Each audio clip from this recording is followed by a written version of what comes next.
Од 30 до 31 август на градскиот плоштад Гоце Делчев ке се одржи агросаем во организација на Сдруженијето Проагрофармери. Оттаму велат дека на штандовите ке се представат 50 на излагачи од агросекторот, а посетителите ке може да се запознаат и со нашите културни обележја. Петок и сабота тоа ќе биде.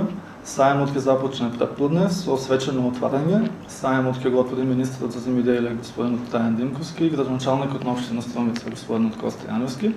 Додека попладне ќе имаме културно-уметничка програма со презентација на традиционални песни и ода од Струмичкиот регион. На саемот досега своето присуство го имаат потврдено сите овластени дилери на механизација, кои што ќе ги представат најновите технологии за производство во земјоделието, најновата механизација, која што е актуелна во моментот. Потоа ќе бидат присутни сите увозници на семенски материјали, рептоматеријали, ѓубрива, заштитни средства. Ќе бидат присутни градинарски производители, органски производители, производители на органски ѓубрива, односно на саемот ќе бидат присутни сите чинители во агросекторот. Исто така да искористам приликата да ги поканам сите субјекти, деловни субјекти од агросекторот да искористат оваа прилика, да присуствуваат на саемот и да ги презентираат своите производи.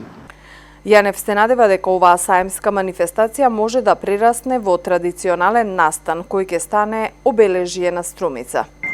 Се надеваме од одржувањето на ваква манифестација ќе биде силен поттик за започнување на една убава традиција и следните години во промовирање на нашите квалитетни градинарски производи, а исто така сакаме саемот да прерасне во еден нов препознатлив белег на градот Струмица. Саемот е и дел од проектот Модерно и квалитетно производство кај градинарите во селата Банско, Муртино и Робово, кој се спроведува во рамки на регионалната програма за локална демократија во Западен Балкан, финансирана од Европската унија, спроведувана од програмата за развој на Обединетите нации UNDP. Со своји средства учествуваат и општина Струмица и ресорното министерство.